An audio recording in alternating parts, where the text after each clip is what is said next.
The Vakari Empire had ruled the stars for 3,000 years.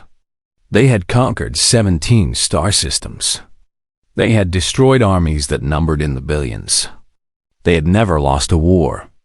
When their scout ships first detected radio signals coming from a small blue planet in a quiet corner of the galaxy, High Commander Torak smiled. He had seen this many times before.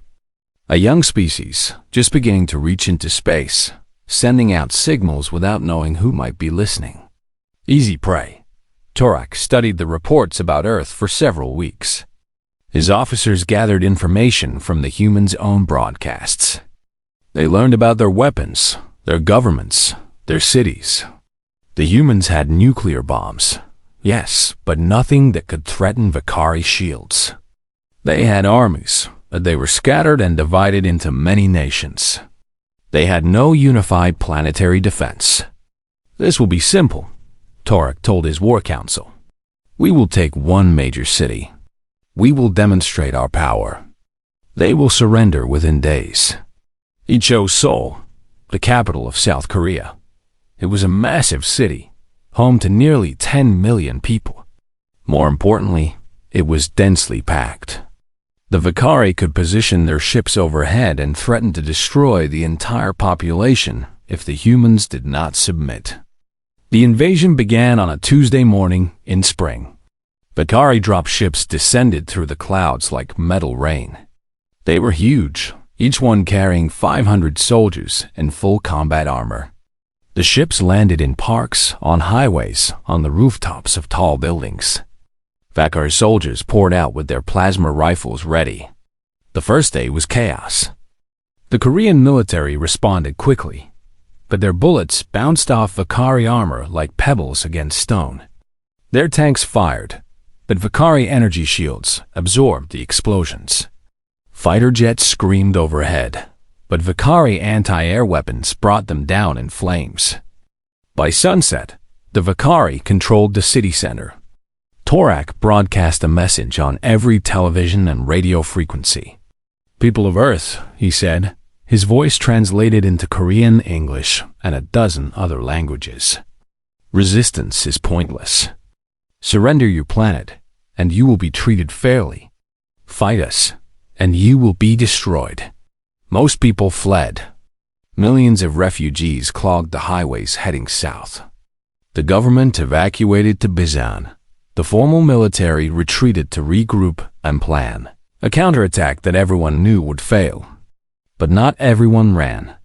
Deep beneath Gangnam, in the old subway tunnels that had survived the initial bombardment, a man named Bae Do-hyun gathered survivors.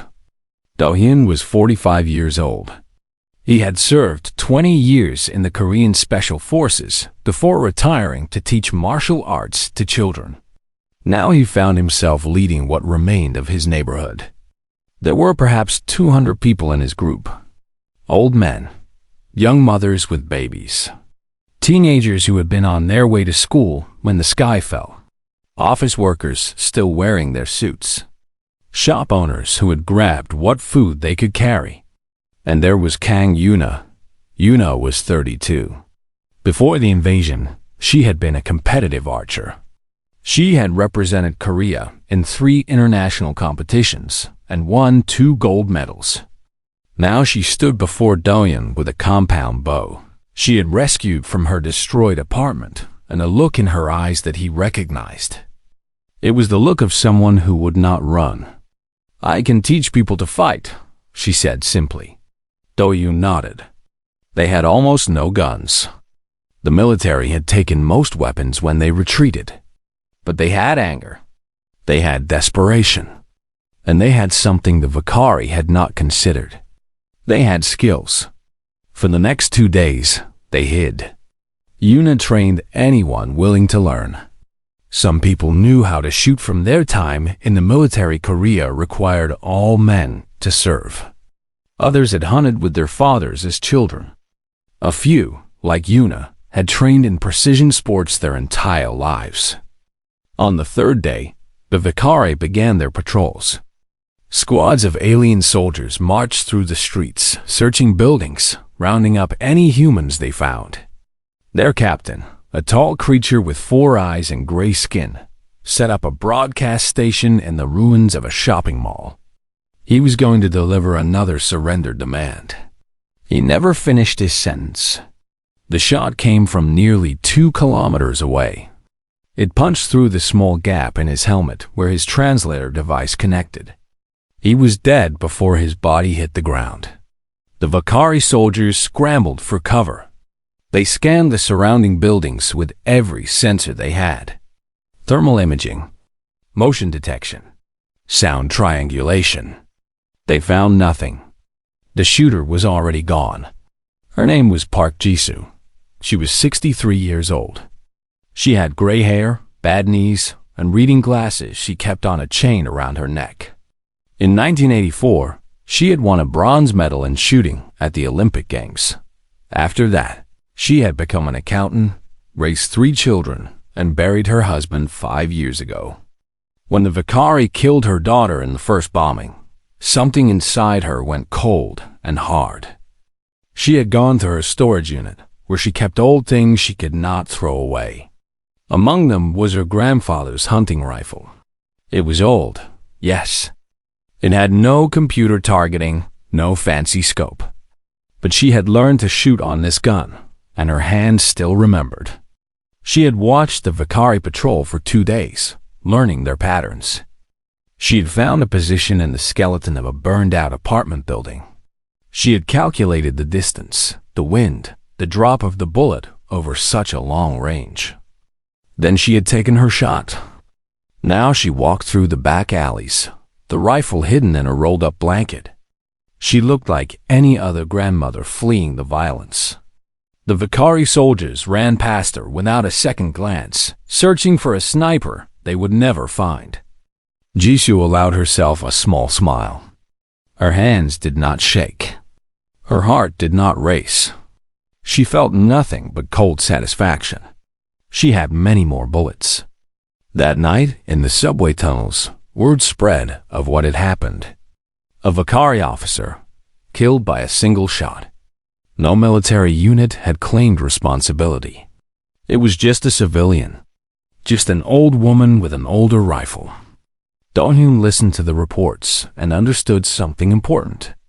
The Vakari had studied Earth's armies. They had counted its tanks and planes and soldiers. They had made their plans based on military strength. They had not counted the grandmothers. High Commander Torak did not worry about the first death. Officers died in war. It was expected. The humans had gotten lucky with 1 shot, but then more shots came. On the 4th day, 2 patrol leaders were killed within an hour of each other. One was shot through the eye while inspecting a checkpoint. The other died while eating his morning meal in what he thought was a secure building. The bullet came through a window from 300 meters away. On the 5th day, a Vakari communications officer was killed while adjusting an antenna on a rooftop. The shot had traveled over 1.5 kilometers. On the 6th day, Torak lost his best pilot. The pilot had been standing beside his ship, giving orders to his crew, when his head simply exploded. No one saw the shooters. No one heard the guns. The humans seemed to appear from nowhere, take their shots, and vanish like ghosts. Torak brought in reinforcements. He deployed thermal scanners that could detect body heat through walls. He sent drones with motion sensors flying over every building. He ordered his soldiers to move only in armored vehicles, never on foot. It did not help. Kim Tae-woo was 28 years old. Before the invasion, he had been a professional video game player. He had spent 10 years training his eyes and hands to react faster than normal humans could. He could track a moving target on his screen and click on it within a fraction of a second. Now he sat in the ruins of a high-rise building, looking through the scope of a modified sporting rifle. He had never fired a real gun before last week. But aiming was aiming. Clicking was clicking. And he had always been very good at clicking. He watched a Vakari officer step out of an armored vehicle 400 meters away. The alien looked left, looked right, saw nothing dangerous. Taiwu waited. In the distance, a damaged electrical transformer hummed and crackled. Every few seconds, it made a loud buzzing sound. Taiwu had timed it. He knew exactly when the next buzz would come. The transformer buzzed. Taiwu fired. The Vicari officer dropped. His soldiers spun around, searching for the shooter. They fired their plasma rifles at random buildings, filling the air with green light. But Taiwu was already moving. He had learned this from video games to never stay in one position after you attack. Always move. He climbed down through the building's broken elevator shaft, emerged from a basement door, and walked calmly into the subway tunnels. Another alien dead. Another game won. Across the city, Lee Yunji was preparing for her own mission. Yunji was 36. She was a veterinarian. For 15 years, she had performed surgery on animals of all sizes, from tiny hamsters to large dogs. She had learned to keep her hands perfectly steady, even when the animal on her table was dying. She had learned to stay calm when blood was everywhere and time was running out. These skills, she discovered, were useful for other things. She lay on the roof of a hospital, hidden among air conditioning units and old mattresses. She had been there for 6 hours, barely moving. Normal people could not stay still that long.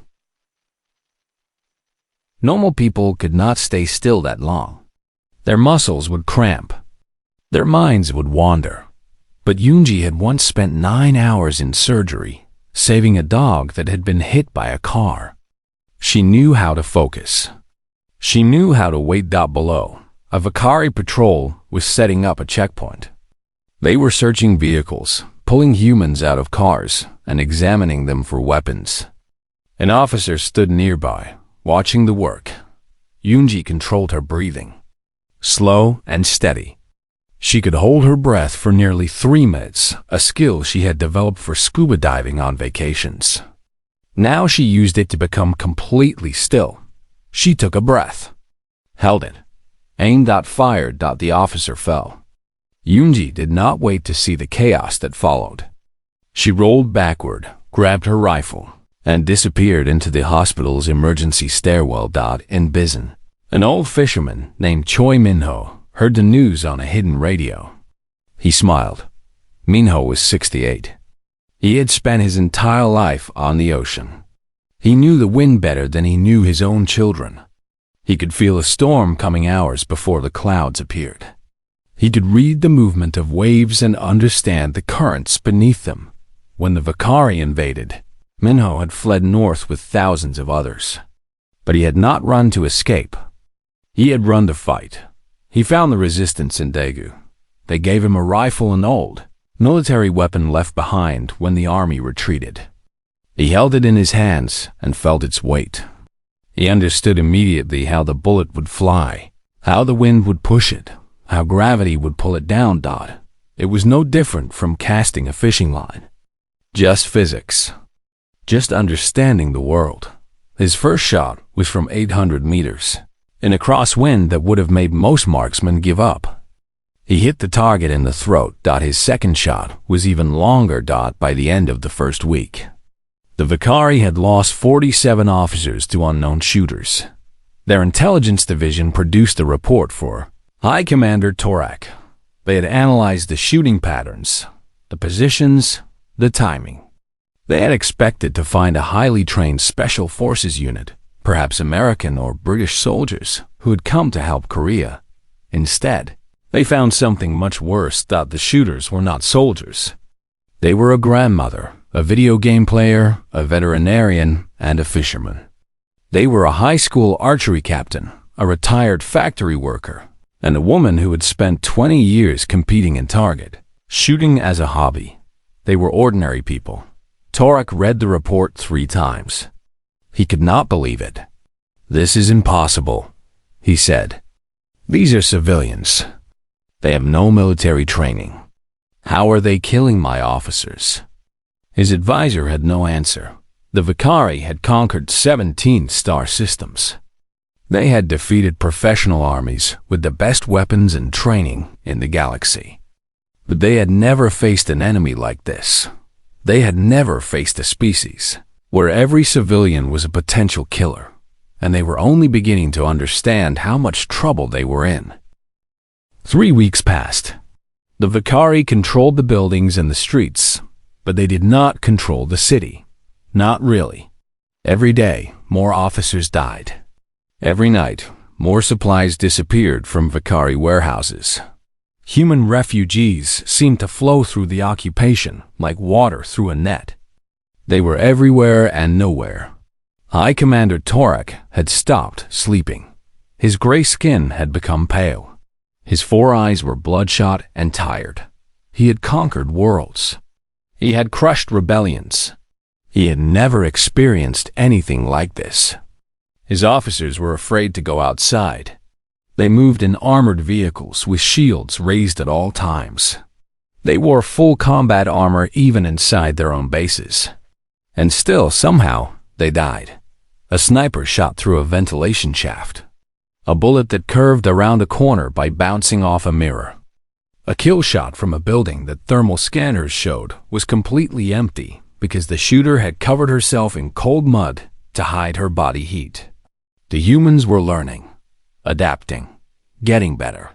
Torak made a decision he had never made before in his long military career. He requested a parley. His message went out on all frequencies. He asked to meet with the human resistance leader.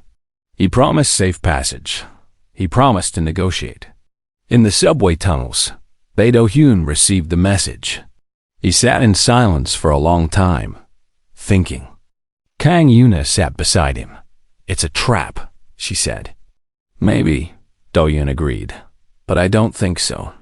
They sound desperate." "They should be. We killed 12 more this week." Do-Hyun smiled slightly. 3 weeks ago, Yuna had been an athlete who had never hurt anyone. Now she spoke of killing like it was nothing more than keeping score. The war had changed all of them. "I will go," he said. "If I die, you take over." Yuna wanted to argue, but she saw the look in his eyes. He had made his decision. The meeting took place in the ruins of City Hall. Once, it had been a beautiful building of glass and steel. Now it was a skeleton, its windows shattered, its walls scarred by plasma fire. Do-Hyun walked in alone. He had a slight limp from shrapnel he had taken in the first week. He carried no weapons. He wore simple clothes, a jacket, pants, boots. He looked like any ordinary Korean man. Across the room, High Commander Torak waited with 2 guards. The alien was taller than Do-Hyun had expected, nearly 2.5 meters. His 4 eyes studied the human with something that might have been curiosity. "You are their leader?" Torak asked. His voice came through a translator device on his chest.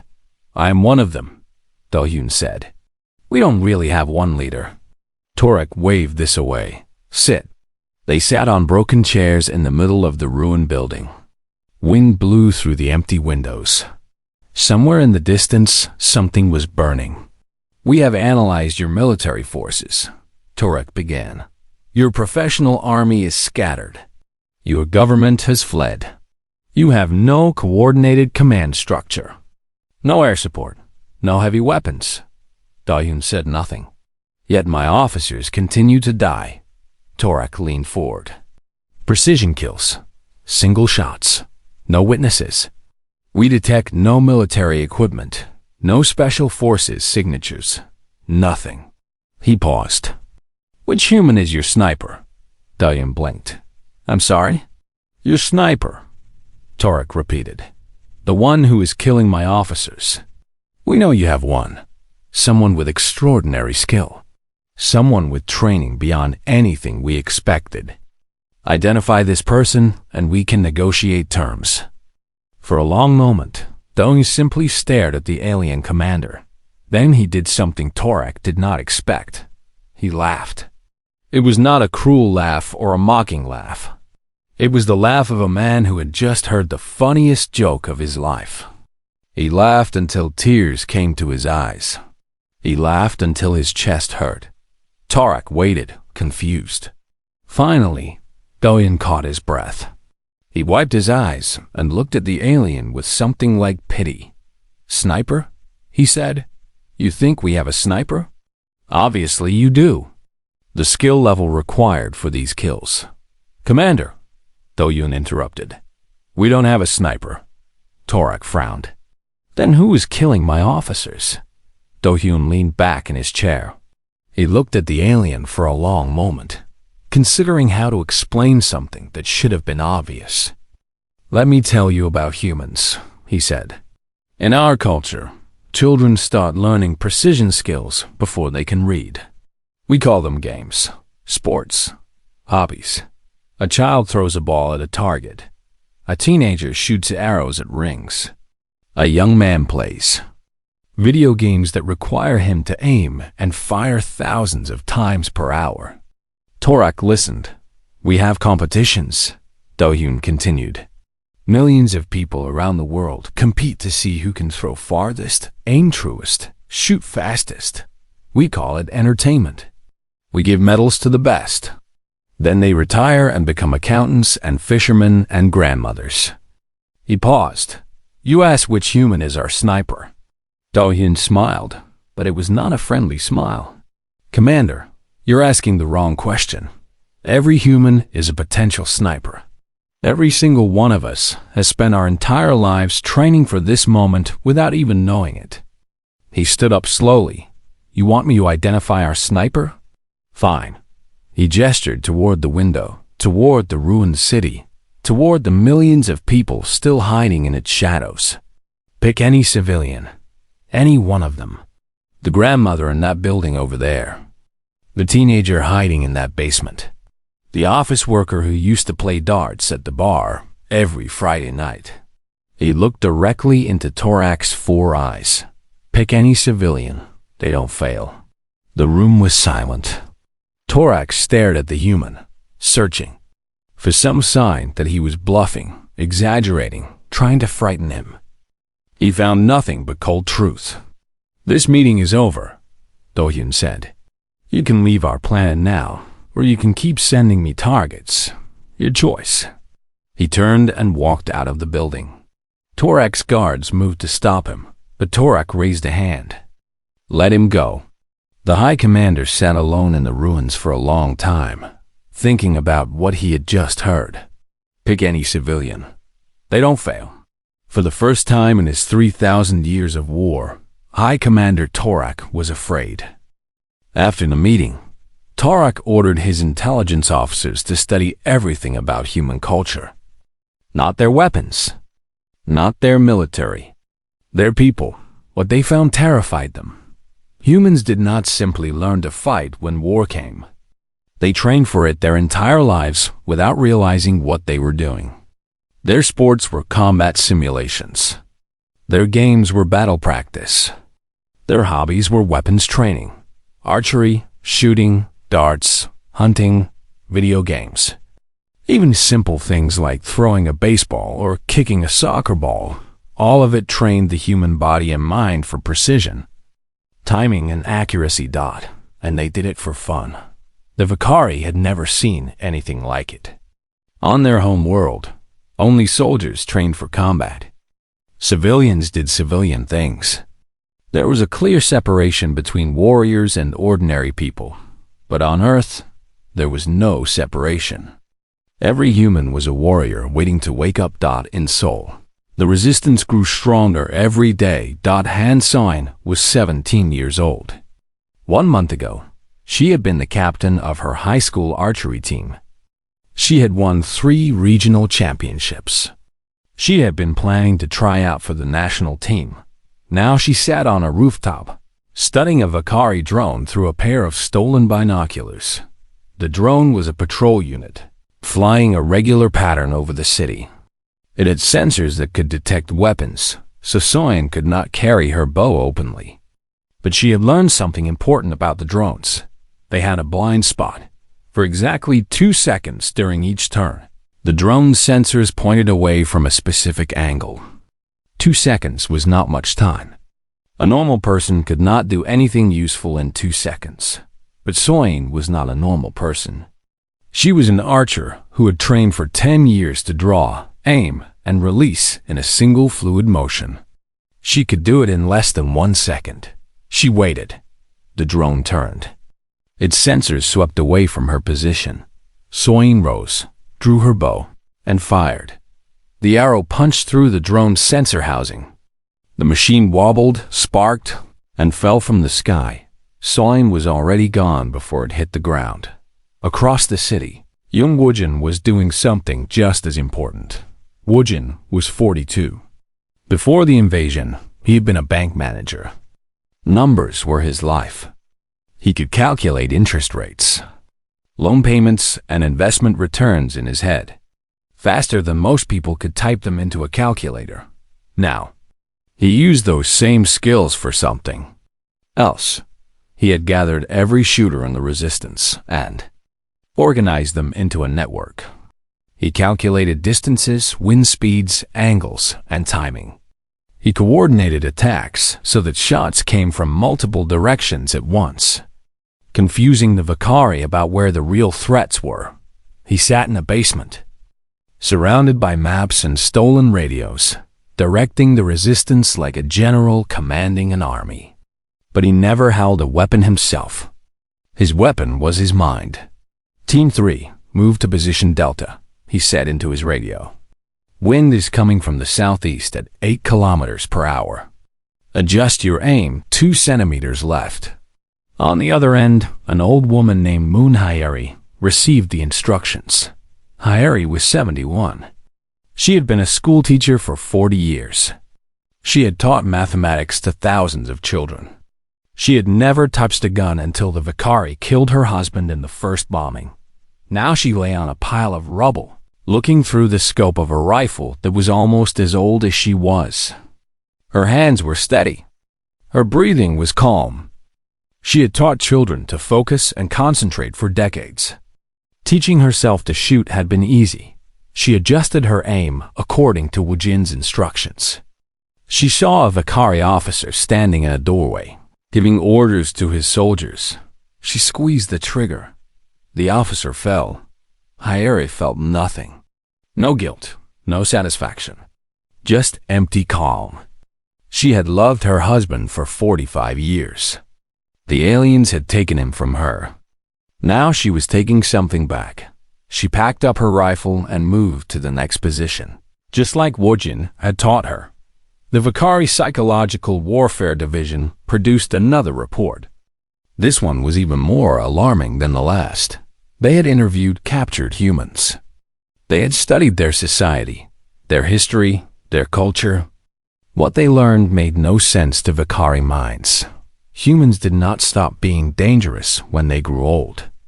Their elderly maintained skills for decades. A grandmother who had learned to shoot at age 20 still knew how to shoot at age 70. Humans did not need formal training to become deadly.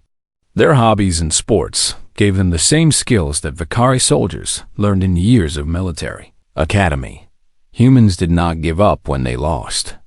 They got angry. They adapted. They fought harder. The report concluded with a statement that was immediately classified at the highest level. There is no non-combatant human population. Every survivor is a potential threat. Occupation of this planet would require the elimination of every single human being. This is not recommended. High Commander Torak read the report in his command ship, high above the city. Through the window, he could see soul burning in places, dark in others where the power grid had failed. Down there, in those shadows, millions of humans waited with weapons. They had been training to use their entire lives. He thought about what Do-Yoon had said, pick any civilian. They don't fail. Torak had been a soldier for 3,000 years. He had conquered 17 star systems.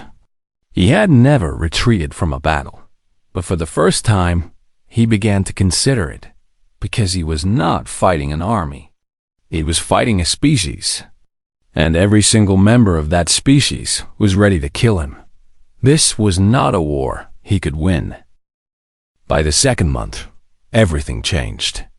The pattern that had started in Seoul spread across the world.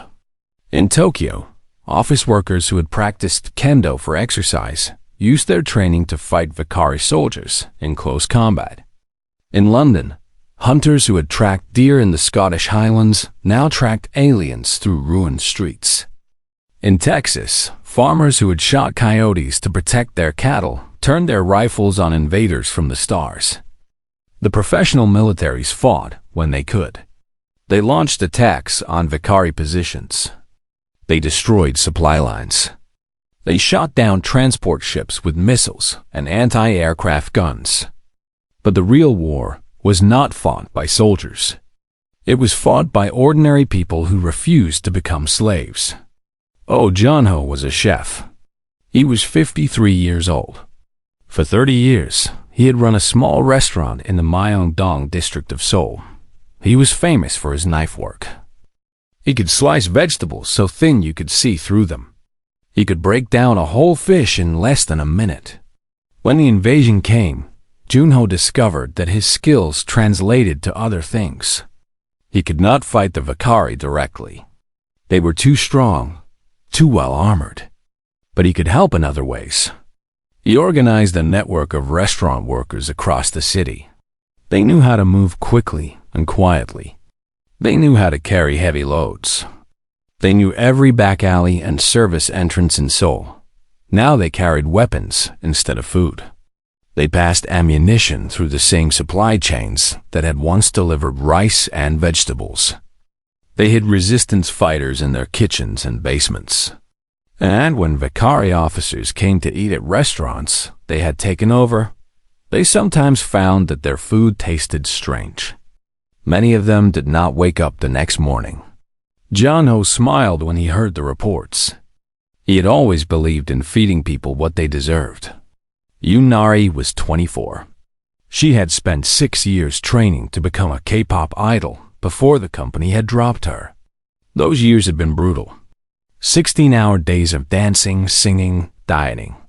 She had learned to push her body beyond its limits. She had learned to endure pain and exhaustion without showing weakness. The entertainment industry had thrown her away. Now she used what it had taught her to fight. She became one of the best scouts in the resistance. She could run for hours without getting tired.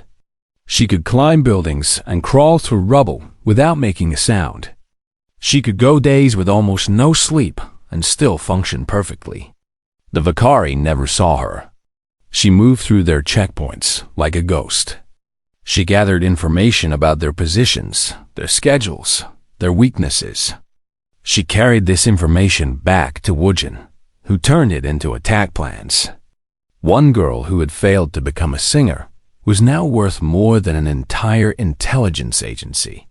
The Vakari brought in more troops. Then more. Then more. It did not matter.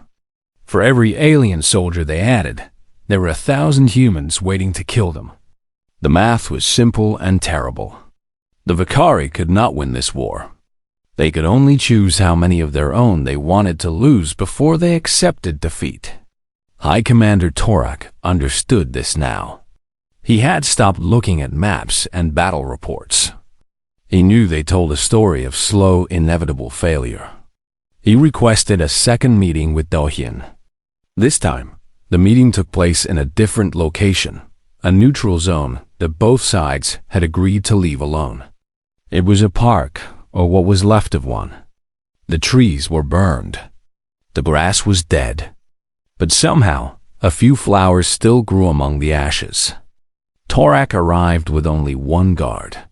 He was not worried about his safety.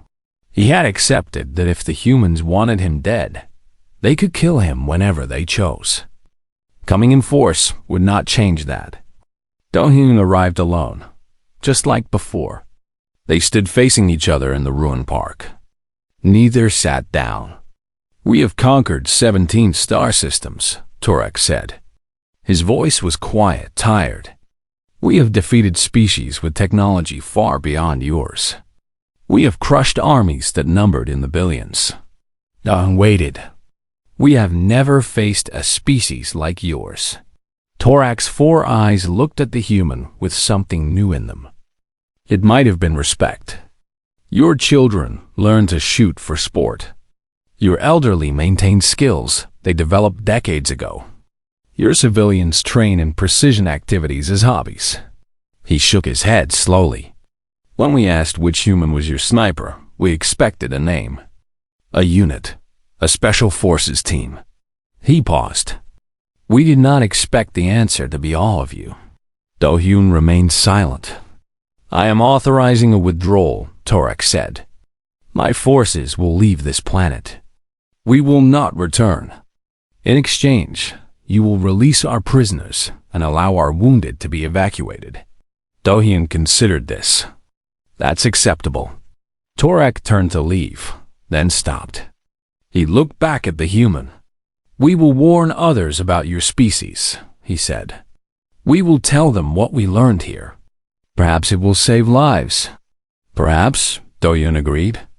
"Or perhaps the next empire will think they can succeed where you failed." "They always do." Torak nodded slowly. "Then you will teach them the same lesson." "Yes," Do-hyun said. "We will." The Vakari withdrawal took 3 weeks. They left behind equipment they could not carry and bodies they could not recover. Their great warships lifted off from Earth's surface and disappeared into the stars. The humans watched them go. In Seoul, the Treaty of Seoul was signed in the ruins of City Hall. It was the first surrender document in Vakari history. High Commander Torak signed it himself, his 4 eyes fixed on the table as he wrote his name. Among the witnesses were the people who had made this moment possible. Park Jisoo, the Olympic grandmother who had fired the first shot. Her gray hair was tied back, and she still wore her reading glasses on a chain around her neck. Kim Tae-woo, the video game player who had learned that clicking on real targets was not so different from clicking on digital ones. Han Soyeon, the high school archer who had become a legend among the resistance. Moon Hyuri, the retired teacher who had never fired a gun until she was 71. Choi Minho, the fisherman who read the wind like poetry. They stood beside soldiers and generals, equally honored. There was no difference between them. They had all fought the same war. When the ceremony was over, Do-hyun walked outside and looked up at the sky. The Vakari ships were gone. The stars were quiet and cold. But somewhere out there, other empires watched. Other conquerors planned. Other fleets prepared. They would come eventually. They always did. And when they came, they would face the same truth the Vakari had learned. Humans were not like other species. They did not separate warriors from civilians. They did not wait for military training to become dangerous. They spent their entire lives preparing for war without knowing it, calling it sports and games and hobbies. Every human was a weapon. Every civilian was a soldier.